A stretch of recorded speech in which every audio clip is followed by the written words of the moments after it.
Welcome to the Drexel SEMA Show, a show where we encourage you, inspire you, to influence you to rise up and take your position. Today, the world is faced with a pandemic like never before, COVID-19, where perhaps almost every family has been impacted somehow. If it's not the individual, it was their child or their grandchild or grandparents or youth, whatever it is, someone in your family has had COVID-19. And there are many people who refuse to even take the vaccine for whatever reason, and that's people's choice. Well, today we are going to have a conversation with Ms. Nikita Skippings. I call him Crackpot, because he has a restaurant called Crackpot, who, faced this virus for such a long time. And we want to hear his story, and hopefully you are encouraged and you're inspired by the story to realize that COVID-19 is real. It is real. It's not something we want to play on with. It is real. So, Mr. Skippings, welcome to my show. Thank you. It's an honor and a privilege, and I'm grateful to God for allowing me to be here today.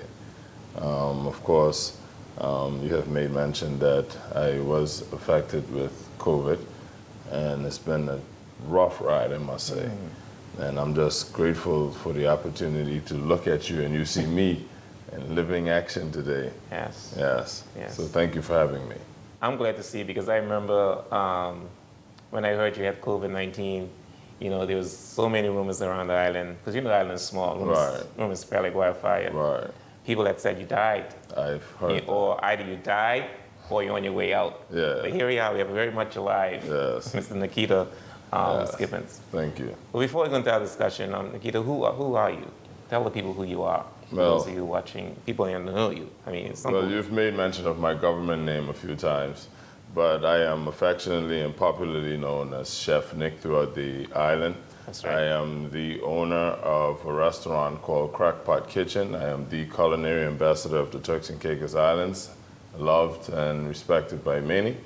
And the name Crackpot Kitchen and the popularity of Chef Nik came about through a very popular cooking TV show that I've had and been doing throughout the years. So the popularity of the TV show geared me to then open a catering company and then a restaurant that is attended by favorably by locals and tourists alike. Yes. Your restaurant is one of my favorite restaurants. I know. I know that. Yes. Thank you.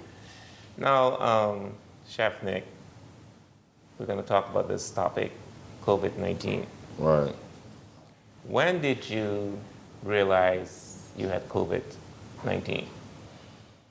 And how did you realize you had it? Well, before I begin, I feel compelled to, thank God again.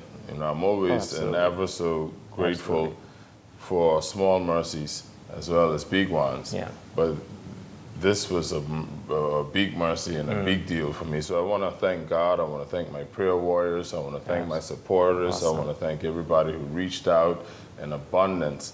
There's still WhatsApps that I haven't even read as yet because there's so many. And I didn't want to send a broadcast thanks to everybody. I wanted to ensure that everybody felt how grateful I was for their support, affectionately, personally. So I wanted to first, before I even go to Facebook and do a write-up, I wanted to get on your show. I appreciate that. Because I'm a fan of your show and a fan of your work. You do support me. Yes. You encourage me a lot. And I follow you. Yeah. I want to also congratulate you ahead of time before maybe your viewers even know that you have one of the world bestsellers right now. Yes, I am. Popular on Amazon. Thank you. And yes. It's in my cart now to order, and I was reading it just this morning. So I must congratulate you. You've always been an upstanding, respectable guy who addressed views and country affairs head on, and I've really admired that. But this show here touches the heart of many from all spectrums, eh? Yeah. So, your question, when did I first find out I had COVID?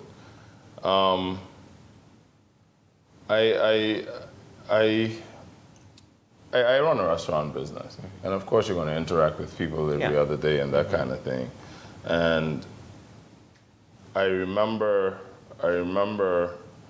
my family, my wife and my sons, they had just came back from Florida, and a few days after coming back from Florida, they were attending church and that kind of thing, and my wife first got ill, and my son thereafter, and they, they wasn't bedridden or anything. I just thought it was a common cold or flu. So with me just reopening my new establishment, I said to her, well, I can't afford to get sick, so I quarantined myself to another room, because even a basic flu can hold you down and prevent you from working. And most especially just reopening my new establishment with new staff and that kind of thing, I needed to be there to ensure that everything is up to my standards. So when they fell ill, this was somewhere around the 5th, 6th, and 7th of August, I quarantined to an extra room, and shortly thereafter noticed I began to feel a little ill. So I was like, okay, I look like I'm catching this flu, because I thought they had a basic common flu. The stories I've heard about COVID, it didn't match. Yeah, it didn't match what they had. They were still walking about and doing normal routines throughout the house and that kind of thing. So I'm like, okay, they just probably have a cold.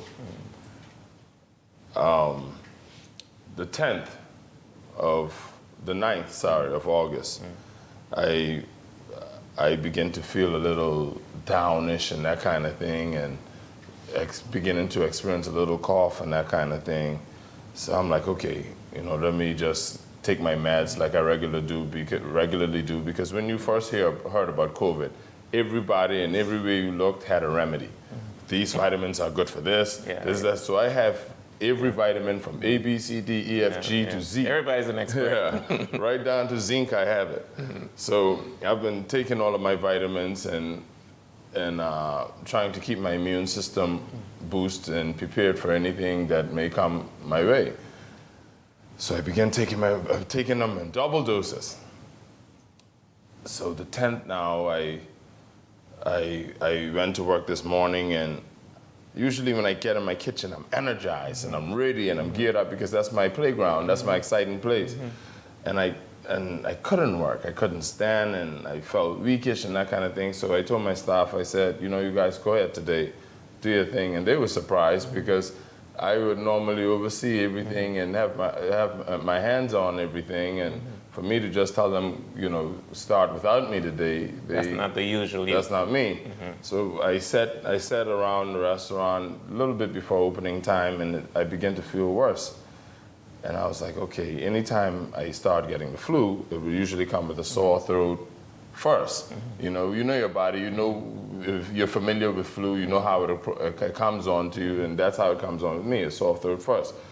So I didn't have a sore throat, but I had a cough, and I felt down, and I felt body pains, and I felt sweating and that kind of thing. So I'm like, okay, just for safety measures, let me go and get a COVID test. So I drove around to 7 Stars, and I took a COVID test there. They gave me my COVID test negative. That was which one you took, the antigen? Or? Well, when you go to 7 Stars, you get that test to travel. Oh, yeah. The quick test. So they did that. They swabbed my nostrils just a little bit, and then they awaited the results, and they told me I was negative, and they gave me my paper. To show that you're negative. Show that I'm negative, and I went home. But I know, Drax, what I was feeling wasn't no flu. So I just said, okay, maybe I caught a bug or something.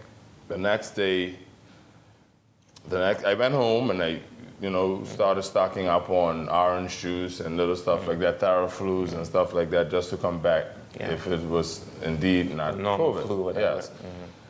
The next day, man, listen, Drax, let me tell you, some body pains hit my body like never before. Now, when you get flu, you always have joint pains. You always have little joint pains. You have to take your Panadol or whatever over-the-counter painkillers you take to combat it. But these body pains was like no other. Like, tell me, describe it. Well, If you know. well, it started with the body pains. These were like, everywhere I move in the bed was uncomfortable, and and because I'm a tall guy, sometimes I do have back pains, and it was like a lower back pain in every joint. You can feel it. Everywhere you move, you can feel it. This thing was like you fell off a third floor building and hit the ground, and everywhere in your body in pain. Let me tell you. Oh, that sounds very painful. That sounds painful. At the time, my wife wasn't going anywhere because she wasn't well. Right. So I called my stepdad and I was like, listen, you gotta bring me some painkillers, because I usually take Excedrin extra strength when I have migraines and that kind of thing. And I told him, bring me something, anything for severe body pains. Just go to the pharmacy and tell them you want the strongest thing for body pains. And I tell him, I say, when you come, leave it on the porch, because I ain't sure what this is. I got, and my dad is up there in age, and I didn't want to put him at risk, just how I didn't want to put my staff at risk just in case this was COVID. So you isolated yourself. So I isolated myself. So I told him to drop it on the porch and, just blow the horn when you're outside. He did that, and the wife went and got the pills from me, and I threw 2 of them in my neck. Well, I chew them up because I don't want them up quick. You chew the pill? Yeah, I want them up quick. I don't want no pills wait there and get dissolved. I need to get rid of this pain quick. So I chew them pills up, and I, drink a little water behind it, and it ease up a little bit. Okay. So right away, my appetite began to decrease. Oh, decrease. Yeah, to decrease. And to the point where I wasn't eating anything at all. And I'm not talking about this day, I'm talking about days growing into this, because I was home for a week and change, fighting this, thinking that, I got flu or whatever. So that week you're still thinking. Yeah, let me tell you, this happened Tuesday, the first day when I went get the test and I went home. The Wednesday, the body pains increased, and I called my dad and told him to bring me this medication.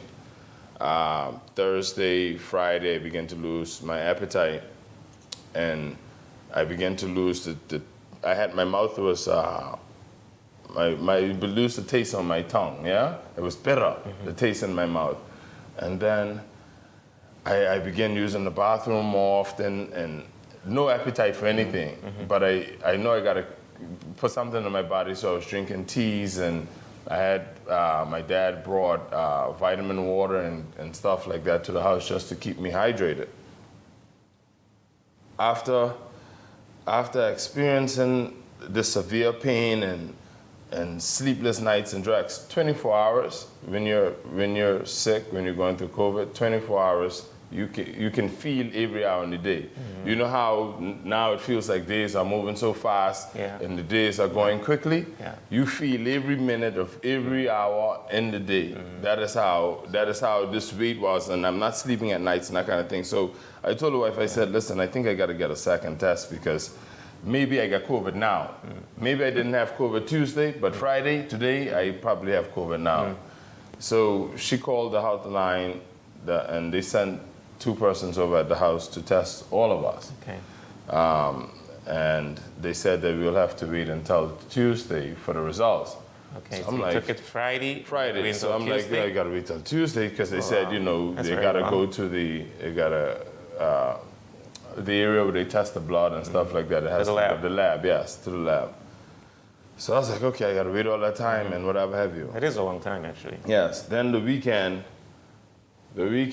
because they asked me, how are you feeling? Are you okay? I told them I have the body pains and whatever have you. They did tell me, they did recommend what kind of medication to buy over the counter. Because I did ask, in the event this is COVID, how do you treat it?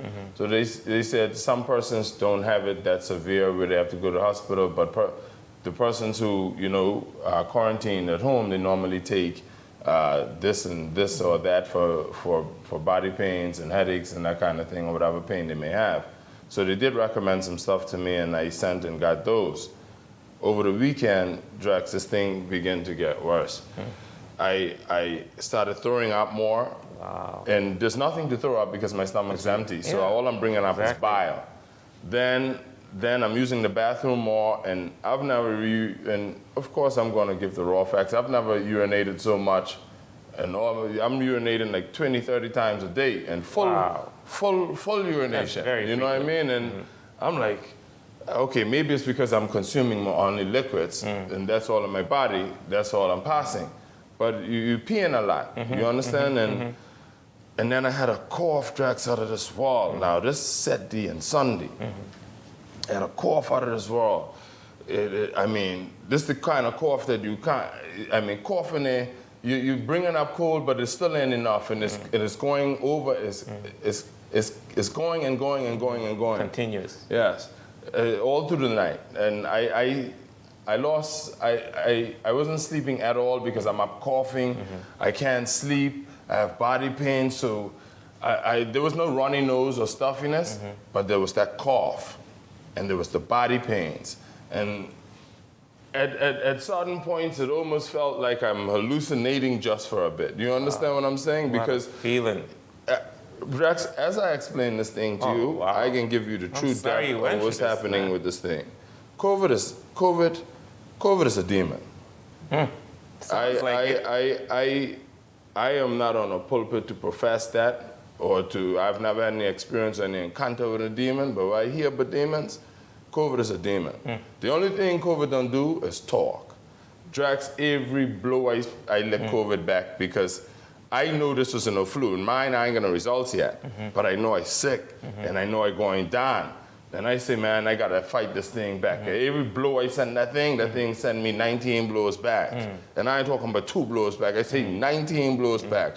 My wife tell me one day, say, go on the porch, you gotta get some sun. They say sun good for COVID because she's doing all kind of research until the results come back. This Sunday, I went on the porch and I was sitting in the chair and I started sweating profusely. And then I told her, bring me something I got to throw up, and she brought a bucket and I reached in to throw up, but there's nothing to throw up, and sometimes only little bile coming out in the bucket. Then I went in on the sofa, sit down and just black out. You understand? And I didn't even know I was out or sleeping or whatever, awake until I woke up on the floor, and she told me she thought I went to sleep. All right, tell her, man, I was sitting down, now I get on the floor here. Wow. You know, so I say maybe, I just black out from sitting in the sun so long and that kind of thing. So, that was that. This Sunday night now, I see a man laying down, trying to get some sleep. And your body temperature messes with you. Sometimes you're cold, sometimes you're hot. So I got the AC on, then I get too cold, then I turn it off. Then the room too hot, then I turn it back on. Then I thought, I'm confused. So we finally get to a point where I'm comfortable enough to get some rest and coughing, and that kind of thing, lightly. But this is like around 3, 4 o'clock in the morning, and I was coughing in my sleep, and at that time, as I was coughing, my breath cut out. So I'm like, I'm done coughing, because when you cough and you gotta hold your breath. So I'm done coughing, but I can't breathe. I doing this, fanning here into my face, but there's no oxygen going in my lungs. Really? And I'm breathing out, so I begin to panic, and talking about this got me, I could feel it almost. I begin to panic and I get up out of the bed and I like, what's happening? I say, okay, maybe I'm freaking out. Maybe I sleeping and I am I right mind, or I overthinking. And I say, okay, what happened in here? So I walk out the room and my wife, they were sleeping in another room and the door was closed, and the room I was sleeping, the door was closed. So I said, let me just walk in the living room, try to walk around, catch my breath before I panic them. Because maybe it's just me. And right as I was walking, the breath kicked in. So I say, oh, Lord. I say, okay, maybe it's me, that kind of thing. I went back to sleep since because I didn't want to experience that again. Right. So I up all night, I got the TV on, but I ain't watching it, they're watching me, because any little light is You didn't tell your wife? Extra sensitive to the eyes. This morning ain't come yet. I got the TV on, but I ain't watching it, but I just want to hear what's happening without watching it, because the eyes now are really sensitive and very painful. So when the morning came, I told her, I say, but maybe I was, hallucinating and, whatever have you. I say, maybe it was just my mind. And then we remembered hearing stories that our pastor who had died a few days before, she was experiencing breathing issues the same way. So I was saying, okay, maybe because I heard that, I So thought you- about that too much. Probably in your And subconscious yeah, mind. so I was freaking out a bit. So sometime throughout this day now, this is Monday, I cough in Monday morning, 9 o'clock, so I cough in again, and it happened again. But every time it happened, it will go longer. So that night when it happened, it was like 30 seconds.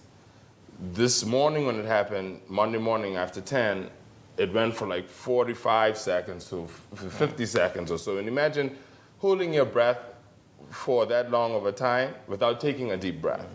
You understand? You know when you're going to hold your breath and you go underwater, you inhale and you hold some oxygen in your lungs to go underwater. But when you ain't take no deep breath and your breath just cut out on you like that, you're not prepared, so it sends you in a panic mode. So I call my wife right away and I say, it happened again. And she said, I think you should go to the hospital.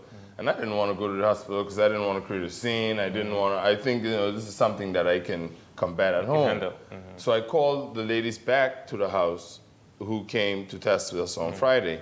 I said, I think you all should come now because I told them what I was experiencing and that kind of thing. They said, okay, we'll come and do the other test. We have one that we can get rather quickly, whatever have you. I'm thinking it's similar to the one they had at the hotel.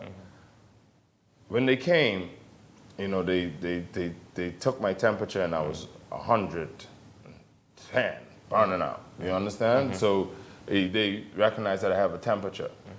Then they gave me the swab and I watched them on the porch, looking at the results. And I'm looking at them and I'm looking at both of them. I watched them look at each other and you can see it's confirmation. They was like, they look at each other like, oh man. So they came back in the house and they say, yeah, you got COVID. And I said, I know this ain't no fun. By then I don't start falling off on weight. So there was they told me I got COVID and that kind of thing, and I did tell them the breathing. And they said, they think I should, go to the hospital. I say, I can monitor it. I say, because I don't like hospitals. I don't like, I don't like them. Yeah, I don't like when you, and then the stories here about COVID and people going to the hospital, you're not too sure you're coming back home and that kind of thing. So fear began to take over. Take over. And I was like, okay, I can try to fight this. I went back in the room and lay down and taking meds, but the cough was the worst thing of them all, as well as the losing my breath. Yeah. This is Monday. Tuesday, I'm coughing and that kind of thing, and it began to happen. But it was happening normally, like the same way. So I'm thinking it's just a cough. So I called one of my doctor friends at Menzies, and I told him about the situation. I said, I have this bad cough. Maybe you can send me some cough medicine to combat this, because I'm taking over-the-counter cough medicines and it appears to not be working. So maybe you can prescribe me something more powerful, because this cough causing me to not be able to breathe. And he said to me that it's you not being able to breathe that is causing the cough somewhat, because when you can't breathe and your body's reaching for oxygen, it's coughing. So the coughing is a result of it. Yes. It's the coughing is causing that. But I said, but I bringing up cold or whatever have you. He said, yeah, because you're also sick and you have mucus on the chest and that kind of thing. But it's just like when you're drowning and you get saved, when you get rescued, you start coughing, to catch your breath, So it's like that kind of effect there. So he said, I can't prescribe you anything because you need to go to the hospital. You need to go to the hospital. And my mother and everybody was telling me you need to go to the hospital. And I was like, I'm going to the hospital, man. I can stay home here and I can deal with this here like a man. So this was Wednesday. This was Thursday. This was Tuesday. Wednesday now, I'm talking to the wife in the room, and I was coughing or whatever have you, and that breath kick out. And I'm still experiencing the pains and the temperature and all of that kind of thing. So, but the most scariest part for me was losing my breath. I'm taking medication for the pain. I'm taking vitamins. The temperature, I got the AC turned up and all kind of thing. I'm taking cold showers, but the losing my breath part of it now. This Wednesday, this thing happened, and it happened longer. This was like a minute and change. Wow. Scary. That is frightening. So with the pain and all of that, I am trying to catch my breath, and my wife watching me trying to catch my breath, and I'm freaking out because I'm like, I can't breathe. So I'm walking around the house, jumping up, trying to at least cause something to trigger the oxygen to come back. What was going through your mind when you was experiencing unable to breathe normally? Drex, I was scared. You thought you was going to die? Here's the thing. Let me tell you the level of scared I was at. Before that there happened on this Wednesday, early on in the morning, like I'm telling you, the body pains, not eating, the pain in your eyes. My eyes was bloodshot red, and it was almost like they were synced in, and the fever and weakness and short of breath and coughing. You're already weak, and you got a must-have energy to cough. I'm beaten. I'm beaten. I'm not sick. I'm beaten. I'm weak. I'm in the bed, can't move, and watching the fear in my sons, most especially my oldest son. I could see. I can't see myself laying on the bed or what level of sick I'm at, but he's seeing me, and seeing the fear in his eyes made me know that. Okay, he's seen me sick before, but to him, this looks serious. And he would come in the room and he'd be like, Daddy, are you okay? And when he hear me coughing, I'm like, yeah, I'm good, because I don't want to appear weak to him. I'm good, I got this, Daddy got this. Yeah, and you don't want him to worry either, And he looked at me and he's like, Daddy, you sure? And I know he's smart, and he's 7, but to hear that level of concern, and hearing it come from such a sincere place of worry, it made me worry. And I was indeed scared.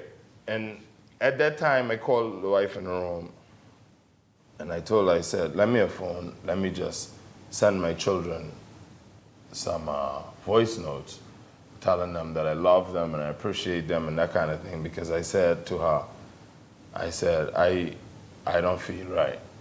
I don't feel right. I say, I feel like I'm losing this battle a bit. So you feel like you was not going to come back? You feel like you were dying? I didn't use that word, but I say I feel like I'm losing this battle, and I don't know. You understand? Because here's the thing. Remember now, this was also this is very sensitive to me during this time, because we had just lost my pastor, my spiritual counselor, a woman that I was very close to. Yeah. This happened the Monday before I got sick. I got sick on a Tuesday. This happened Monday. And she was home battling the same thing I was battling and that kind of thing, the same symptoms and experience that I was going through, she was battling. So it put me in a place like, okay, you don't know what to expect, you don't know what's going to happen. Yeah. Without scaring my children, I just sent all of them voice notes telling them that I love them and how much I'm proud of them and that kind of thing, but very short because I couldn't talk long and that kind of thing. And the wife said, man, Nick, I think you should go to the hospital. And then she told my mom about his experience, and my mom was saying that from days before. So, like now, this Wednesday, that cough came, and I began to lose my breath, Drax. And like I tell you, this happened for over a minute. And I tell her, call the ambulance. Call them, tell them, come now. And she did. And before she called, I told her, tell them come, but don't put on no sirens. And don't make no big scene when they come in the yard, because I don't want my neighbors and them. You don't want to arouse curiosity. You're extra sensitive. Yeah, you want things to go out of proportion and all that. You got to go out of proportion, because mine, I know how serious it was, and I don't want nobody, the ambulance had to pick me up and that craziness. So she did call 911, and of course with calling 911 for someone with COVID symptoms, you have to tell them so they can come dressed and prepared. Got it. Or they will have to go back and get prepared. Because they need to protect the clothing all that. Yes. So she had to tell them, and she had to tell them who I was and where we live and that kind of thing. And that was the quickest I've ever seen an ambulance respond to anything. Oh, that's great. And they came quietly and no sound. I heard when the vehicle came in the yard and they knocked on the door, and they were really professional and really caring and that kind of thing. And they took me into the ambulance, and they immediately plugged me up to oxygen and took my temperature and my pressure and all that kind of thing, and they said that they have to take me to the hospital. So I was like, okay, with me just to check this up or I can stay? They say, no, man, you probably can bring you right back after they done test everything. I said, okay. Now, this is my first ambulance ride, and we went to the hospital, and when you reach the hospital, they have the separate door. They don't take you into the emergency side. They take you into a separate area. The tents that are outside the hospital? No, there's a door on the side. Another door. Okay. Yeah, there's a door on the side that I didn't even notice until that was there, until they took me there. And they take you in this little room and that kind of thing where they only deal with COVID patients. And then the doctor and the nurse came inside and they began to take blood from me right away and for testing. They did an x-ray, and because I couldn't breathe, they had to test my oxygen levels. Okay. While they took me to the hospital on oxygen, and they had to test my oxygen levels, and my oxygen levels was at 93, which considers low. 95 is an area for concern. You understand? But 93 is considered low, and it's an alarm area. Yeah. So it was like, okay, you do need oxygen. They had me on oxygen. They had that up high, and they took the blood to the lab, and it gave me an X-ray or whatever have you. And you got to wait for the results to come back. They did give me painkillers, and they put me on drips and that kind of thing. After putting me on drips and giving me the painkillers, and they had me plug in the oxygen and that kind of thing, I felt a little better. But still in body pains and still uncomfortable, and I'm still going through it. They came back about 2 hours later, and they said, you gotta stay here. I'm like, good, I gotta stay here. I say, you telling me going back home this afternoon? I say, for how long? And then whatever, he said, well, your blood has already begun to form blood clots. Because what COVID does, what they explained to me does, is it thickens the blood, and you begin to form blood clots. Hey. Yeah, and then my oxygen levels was low, and the X-ray for my lungs wasn't looking good, and they didn't want to scare me, and I could tell. But it was like, yeah, your lungs are in good shape. You understand? Like you've already started forming blood clots, and your oxygen levels are low, and we can't send you home under these conditions. So you need to be under the hospital care. What he said to me is, you're lucky you came today. Uh-huh. Yeah, you're lucky you came today, because with the blood clots, you don't know where they're gonna go. Yeah. So we're trying to get a room for you sorted and that kind of thing, and I had to wait a few hours before they did that. And once they did that, they took me into a room, an isolated room and that kind of thing, because COVID patients are in a special room. And immediately they begin to administer blood thinners right away. And Traxxas, a man scared of needle. Oh, I scared of needle. I scared of needle. Trust me. me, I'm a giant of a man. But I get needles twice a day on Mondays, Wednesdays, and Fridays because I go to dialysis. Cut it. Oh, I hate that. Jackson, when he had to put me under the drips, I had one big prayer meeting in there before he put on drips. Oh, that's a good thing. Yeah, I say, wait, I got to talk to God and the angels and all my protectors and I say, wait, hold on. Every time he went to jail, I say, wait, let's talk about this. I say, before you stick me, I got to get to know you. Who are you? But sitting there, I trying to prolong this thing. So he said, come on, man, you got to do it. So you got to look away and you can't tense up, so you got to relax. And anyway, he put that in there, and after he done get everything strapped up, it felt like a relief. After they took me upstairs, I was still on the drips. I was on drips the entire time there anyway. But they start prescribing me blood thinners every day. They had to take blood tests every day because they had to see the improvement of the blood. True. They had to take blood tests and blood thinners and all this. Now, the thing is, let me tell you how I know God was in the mix of all of this. When I went up there, when they took me up to the ward was full. One room had just gotten released that day that they found for me. And I think the majority was COVID patients. COVID patients who was in a sense, nowhere near worse as I was in terms of oxygen levels. But they sent them all away. Sent them to the DR and that kind of thing like that. I think it was but 4 other people. And during my time there, one lady actually died from it. Oh, wow. That's why I think the message was going around that I died Yeah, because it was the message. Man. yeah, that I died because they said somebody from the hospital just died. And of I thought COVID. you went away as well. I thought the hospital had sent you away. Yeah, let me tell you what happens now. We have qualified doctors at that hospital to combat and handle and deal with COVID. We have a wonderful Cuban doctor. We have another gentleman from somewhere near Dubai, somewhere that he told me he was from. But they have experience with dealing with COVID. But when the ward become frustrated with so many patients, it's not enough of them to man and tend to it. Absolutely. So they share it to other hospitals who can address deal it, with it. and help them deal with it. So that's why I said to you, God had to have been in the mix of my entire situation because He took everybody from on the ward, and I got all the attention. Yeah. You understand? Because now here I am. There's only one person there serious, so they can deal with me.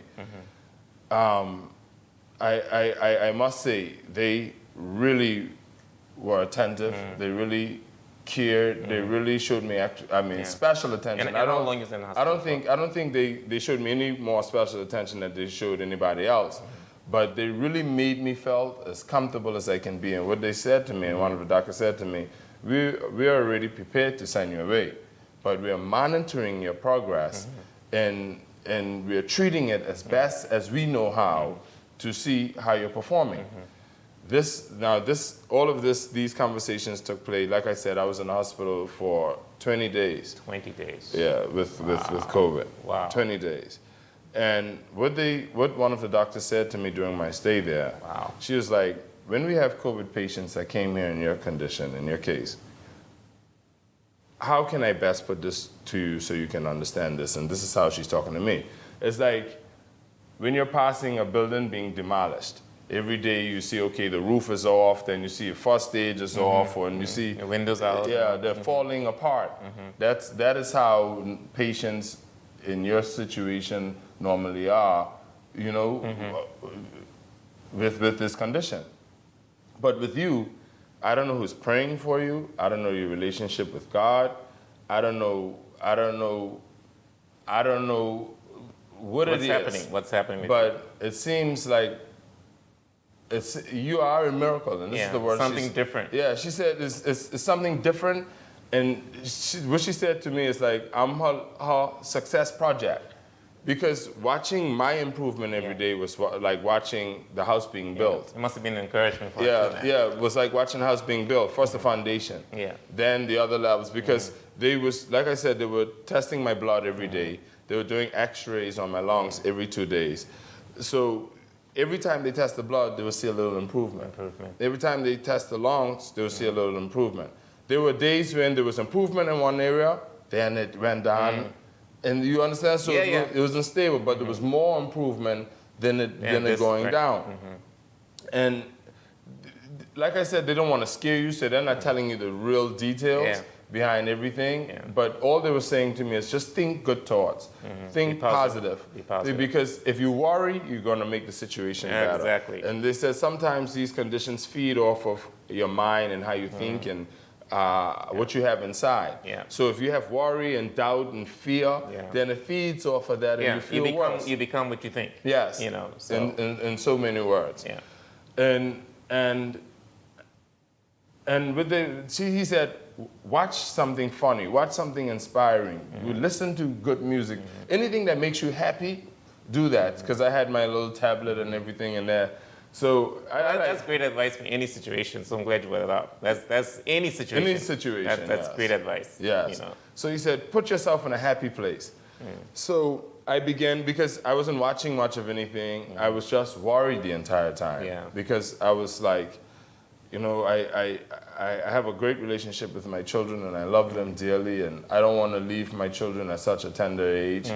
And that was one of my biggest worries. As any parent. Yeah, that was one of my biggest worries, and I keep asking God to keep me here, if only for my children. Allow me to help them to have a good future. Yeah. And then you can, whatever Then decision become you want to do on the job. thereafter, I'm comfortable with that. Yeah. But allow me to help them and school them and that kind of thing. I know the feeling. Yeah, so I was really worried about that. Yeah. And then my family and my business and that kind of thing.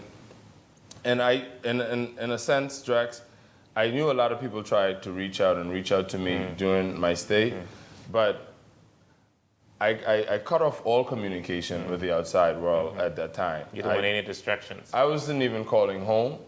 You know, the doctor would give my wife updates and that kind of thing, but sometimes I would call I wouldn't call as much as you think Often. somebody in the hospital would. So, and just to follow up if they're okay, but I know that they're home worried about me, and I didn't want them to worry and that kind of thing. So, you know, when I do call home, I tell everybody who's calling, just tell them I'm recovering well, I'm in good shape, because you don't want to give them updates to create sensitive talk. Yeah. You understand? But if you say he's recovering well, that's the kind of energy you want around your name. Yeah. Because I truly believe what you put in the atmosphere sometimes, you want to create hope. You attract it to yourself. Yeah, you absolutely. understand? So I said, just tell them that I'm doing well, I'm doing good, and I'm recovering well, and that kind of thing. And that's what she was doing, and she did that well. Awesome.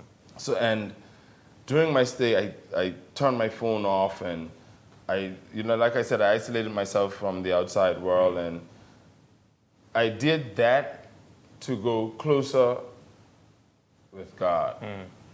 And I say that to say this because, like I said to you, I was scared and I was a lot of fear. And I said to myself, if I'm going to meet him, I need to get, and my relationship with God has always been great. I don't walk without him. You understand? That's good to hear. If I'm going to meet him, I want to be more acquainted with him. I want to build and foster a greater and better relationship with him. So I block out phones, the internet, social media, everything. Yeah, no and all that, no distractions, because I wasn't eating, I didn't have any appetite, the drips and that kind of thing. So I said, okay, this is like fasting. And I would just use this as fasting, you know, and pray.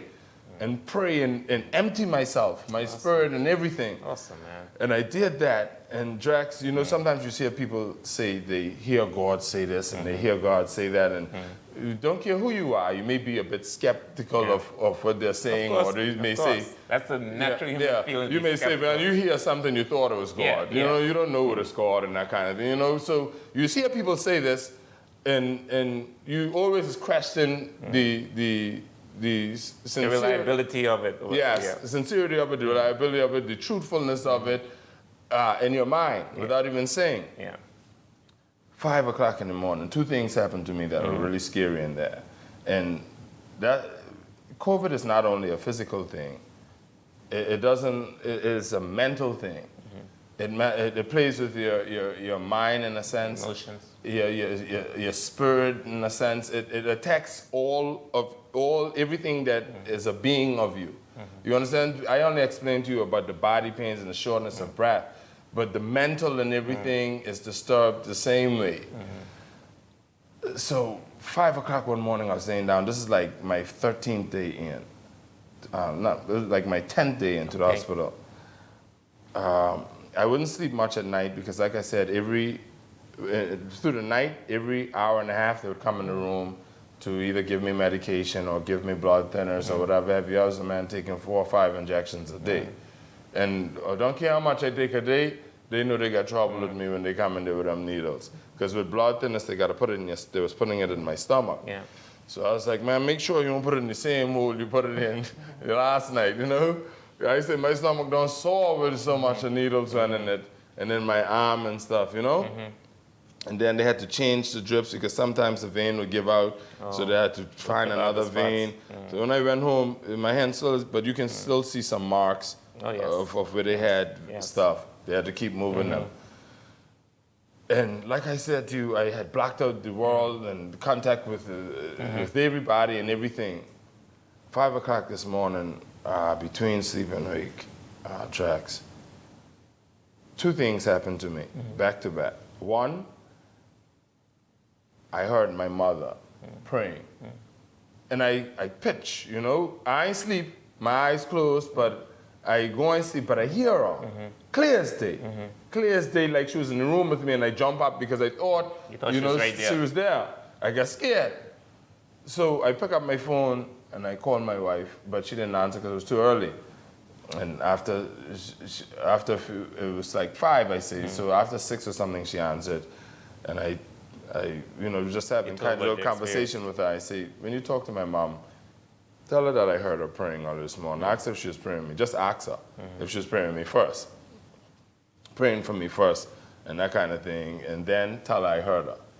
And she asked my mom if she was praying and that kind of thing. And she said, yeah. And she said, next day, heard you call another's name and saying you should live and not die and all that kind of things. And these were a few things I heard her saying. This must have increased your faith in God. That is not it. That is not it. I'm telling you about the other night. Yeah. This happened, right? And bro, Drax, I know God is real. I believe in God and that kind of thing. I don't question other people's spiritual relationship with whatever relationship they tend to worship and their relationship with God. I don't question that, but I know mine. I know the God I believe in. I know how good He has been to me. I know what He has brought me through. I am a living testimony of the greatness and goodness of God today, sitting here with you. So I know God. When this happened, I told her, but a few other things I saw while I was there, it happened while I was in the hospital with my business and different things like that. And I saw it and it happened. You understand? So things were revealed to you. Almost like I saw it before it happened. Right. It was revealed to me. When one of my employees I spoke with while I was there, because I hadn't spoken to none of them during my entire stay, but I called one evening, and she was like, Chef, I don't want to tell you this, but this happened. I said, I know. She said, how? She said, your wife told you? I said, no. I said, I saw it. I felt it. Wow. And she didn't understand that. That's amazing. And she's like, and you ain't make noise or you ain't worried about it? I said, no. Because I already saw it, I felt it, and I've already dealt with it, so I'm prepared. You was already warned. I'm already prepared for the news. Yeah, so, you understand? So I'm like, I'm fine. Two other mornings before that, I hear a voice clear as day. Like I told you, I was worried and that kind of thing. Clear as day say to me, you will live and not die. Hallelujah, hallelujah. I am with you. You will live and not die. Yeah, that's it. And I just repeat those words all now up to today before I leave the house, on my way in this room. I just repeat that as a reminder. Awesome. You understand? I said it to myself. I heard it, Jax. Yes. You understand? I heard it. You would live and not die. I am with you. Amen. So right there and then, I began to not worry. I took the doctor's advice. I started watching. I'm a funny guy. Like, I'm full of humor, and you know that about me. And I started watching a lot of comedy skits and different stuff to keep my spirit, happy, positive, and listening to positive music. And, I like my Joel Osteen and my T.D. Jakes. And, they could tell 5 o'clock, 6 o'clock in the morning, they could hear that loud coming out of my room, the whole corridor. So I was really in good spirits. And when the doctors came in days after that, they gave good reports. You're improving here. So things just start getting better. Better and better and better and better and better. So were you vaccinated? I knew that question was coming. And, I was prepared for that question. And I thought that was going to be one of your first questions. But just like many, not only here in the Turks and Caicos Islands, but worldwide, I was one of those persons who had their reservations about being vaccinated because of how quick this vaccine was created, how COVID came from nowhere. I was one of those. If I was going to get vaccinated, I would rather wait a year or two to see the impact. See if it affected, the side effects and how it goes with it and that kind of thing, because it was created so fast. We didn't know much of the side effects from it. And then when you hear two major companies, Pfizer and what's the other one? I got me. Johnson. Is it Johnson & Johnson? Johnson. Pfizer and Johnson & Johnson. They put disclaimers out, releasing themselves from any liability in the event that you do have some major side effect from it, they're not responsible. So when you hear companies do that, you don't want, put yourself at risk or whatever have you of this new vaccine being rolled out. From the initial stages of it being rolled out here in the Turks and Caicos Islands, I was one of the few first people approached to, start the campaign of getting vaccinated because of my popularity and that kind of thing. It would have been a good thing. But because of my religious principles, my relationship with my church and God and getting godly counsel from my ministers and that kind of thing. And again, like I said, me being skeptical about how quick it was created and wanting to give it some time, you couldn't have a vaccinated conversation with me. I've been people, are you vaccinated? That's not a question I would answer, because I would also sometimes think that that's my personal business. You're not entitled to that unless not if I don't want you to be. So I wasn't having that conversation, and you couldn't have a vaccinated conversation with me because it was nowhere on my mind getting vaccinated. You already made up your mind. And while I was in the hospital, nurses and doctors would talk to me and they would ask me, are you vaccinated? And I would say to them, no. And they was like, why? And I would tell them why and that kind of thing. And the majority of them were vaccinated, but there was a few of them who wasn't. And there was a few of them who had COVID once or twice already too, and still not vaccinated. But those very same people said to me this, Nick, here's the thing. We've been dealing with COVID from the time COVID came about here. We deal with patients with all different cases. The majority of the patients that we have to fly out from here, who have this most severe conditions and suffer severity with COVID, symptoms. they are the ones who are not vaccinated. So the unvaccinated were, okay, so the unvaccinated patients, had some more severe cases. More severe cases. Symptoms then. The breathing issues, the body pains, extreme body pains, severe cases around all of COVID symptoms. And the patients who were vaccinated, they experienced less pain, less symptoms, and they got to go home earlier. They had one lady in the hospital while I was there. I met her there and I left her there. They said she was in there for like 2 months with COVID. Wow. You understand? 2 months. Almost 2 months. So you understand, and what she said to me is the persons who are vaccinated, they spend maybe 2-3 days here and they go home. Less time. But who it also affects more is the persons that have underlying health conditions, like hypertension and diabetes and low blood sugar and those kind of things like that. Yeah. Those are the persons who should get vaccinated because anytime they have patients with patients with those conditions with COVID, they have to fly them out right away, automatically. Yeah. Well, that's why I took it too, because I have underlying condition. Yeah. So that's why I took it. Yeah. And based on getting all of their, asking them questions about COVID and what they think about it, and then hearing the doctors out, my decision thereafter was to get vaccinated for more reasons than one, Drax, but for the number one reason, I am terrified, afraid. I don't live in fear. But you don't want to go again. But I don't want that to ever happen to me again. I don't want to go through that again. I try my best. I use it as a reminder to be careful and to mask up and to take the necessary precautions and that kind of thing. And that kind of thing. It's a constant reminder in my head. Yeah. But I knew that I didn't want to go through that again. Right. And I also thought about my mother that entire time, because with them saying that to me, I know she suffers from high blood pressure and that kind of thing. She has underlying health conditions. I was more worried about her. And I saw what COVID did to so many people close to me. Like I said to you, my pastor. Yes. Right the day before I got sick.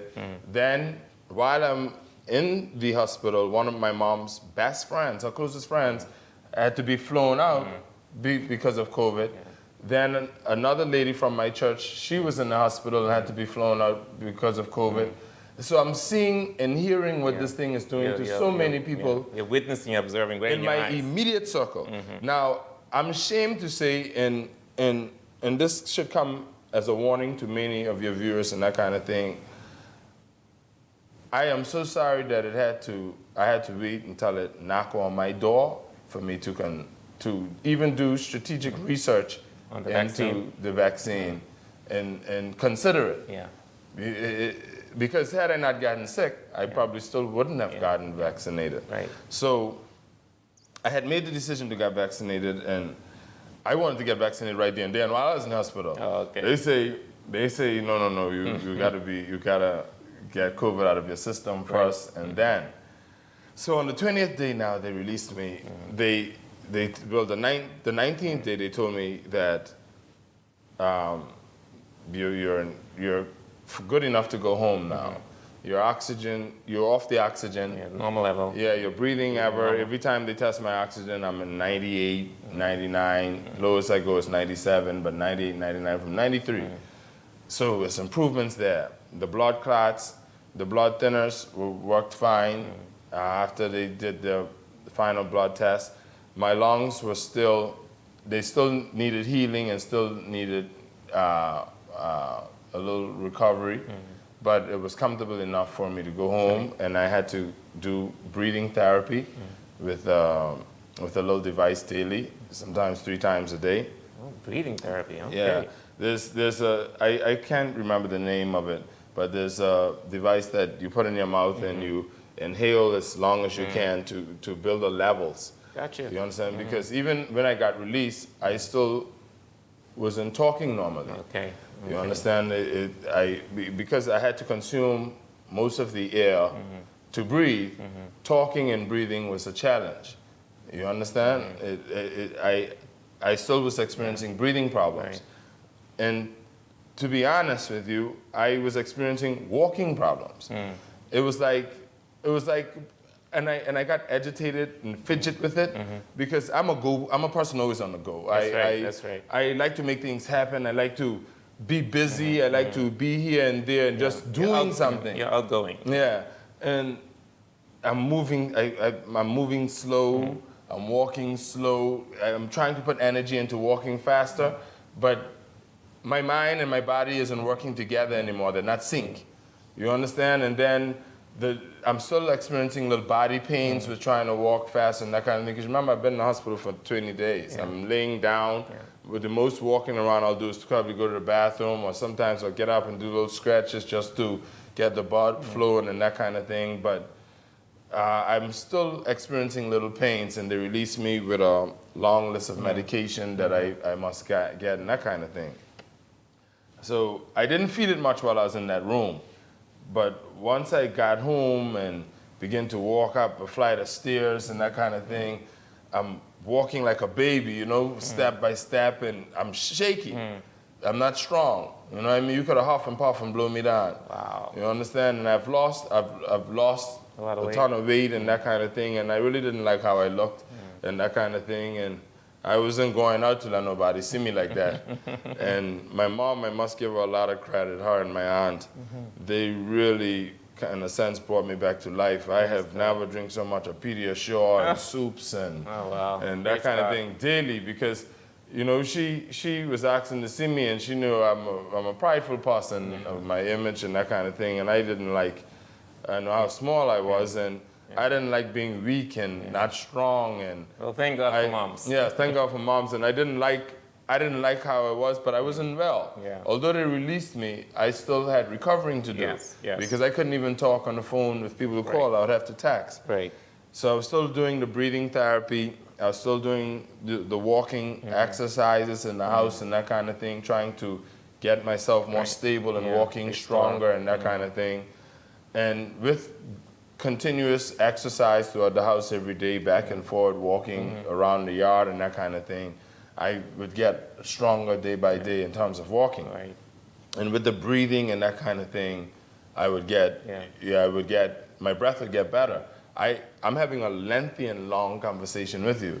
And I had a lengthy and long conversation with my mom 2 days ago, she say, man, the other day you couldn't talk, now you can't shut up. I say, you back to yourself. You back to yourself. I say, man, I had so much of things to say, but I couldn't say. So now I gotta get everything out because I was full of words for almost 2 months. Yeah. Let me talk. Yeah. You know, there's so much to catch up on, so much of news to read. Yeah. I've been off of social media and that kind of thing, you know, so there's so much to catch up on. Yeah. And with the therapy every day, I begin to get better with, you know, a healthy and strict diet. I begin to gain weight and that kind of thing and get back to my regular self. Yeah. I find myself not being able to stand up for long periods still, but I'm getting better there. Yeah, you and everything is still it's still a recovery and process. Yeah. But I am 99% better than I was 2 weeks ago. Amen. And I will awesome. be 99% better than I am today. Awesome. Yeah. Well, Nikita, Chef Nik, I Yes. just want to thank you for this opportunity to share your story with me and the viewers on this show. Very informative, very encouraging. Yes. You know, and sometimes, it takes events like these in our lives to cause us to, rise up and take our position. Yes. And so even though it was negative initially, Yes. something good came out of it. Yes. In the end, it brought you even closer to God. Yes. You heard him in your spirit speaking to you. Yes. So all of this are some positive things. You're now vaccinated, at least your first dose. And I want to say with that too, not cutting you off. That's okay. We can't tell people what to do. And being vaccinated is surely a choice. Yeah, it's a personal decision. But in no sense, shape, or form am I using my situation and condition to tell people to go and get vaccinated. But don't wait until it knock on your door or it knock you down to consider it. Because here's the thing. Although we look at, okay, this vaccinated just being rolled out and that kind of thing, we are uncertain of it, and some of us not taking it because of religious purposes and that kind of thing. You also have to think of this. God did give man wisdom and knowledge to create medicines. That's right. If you have a headache, you go and take headache pills. You don't know what's in it, you don't know who made it, you don't know what it's about, but you in your mind, you believe it will make that headache go away. When you get a pain in your arm, your legs, wherever part of your body, you go to the hospital and the doctor will scribble on a piece of paper and tell you, go to the pharmacy, go get this. You don't even know the name of it. You can't pronounce so many names on them medicines. Well, we believe it'll work and we prescribe to you. Once he tell you take it, you take it, and you go lay down and you feel like you feel better. Yeah. Some things we casually drink and eat, we think gonna make us better and that kind of thing or whatever have you. So my advice to you would be, please take your life serious. COVID is real. I experience it for myself. That ain't no normal sickness. That ain't nothing that you think you can handle and fight off and deal with it. Some people had it on different levels, but you may just be the one who have it in its worst severity ever. Where your lungs may not even be yours anymore to breathe on. Yeah. I've lost aunties, I've lost my religious counselors, I've lost family and friends that were dear and near to me, and I almost lost my life and the opportunity to see my children and family again. So if I were to urge you, the viewers, and I'm talking straight into the camera to you, I could be talking to Drax, but I want the world at large, whoever's listening under the sound of my voice and seeing me, I am a living testimony that COVID is real. Yes. That ain't no normal sickness, that is a demon. You can't fight that, because they call it COVID-19, you hit that one blow, that hitting you back 19 times strong and solid. I am so fortunate to be here today. So very fortunate. I was home recovering well and too scared to come outside.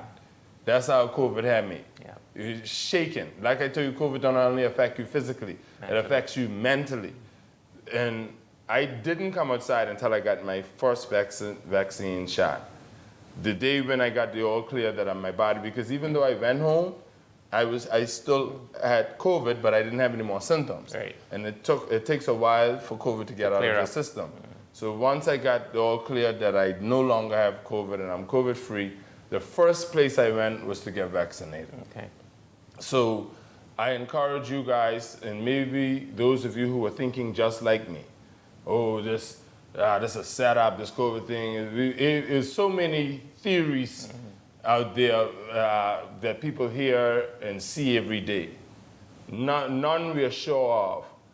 But one thing I am sure of is that I want to live this life as long as I possibly can and avoid any sickness or viruses like COVID from entering my body ever.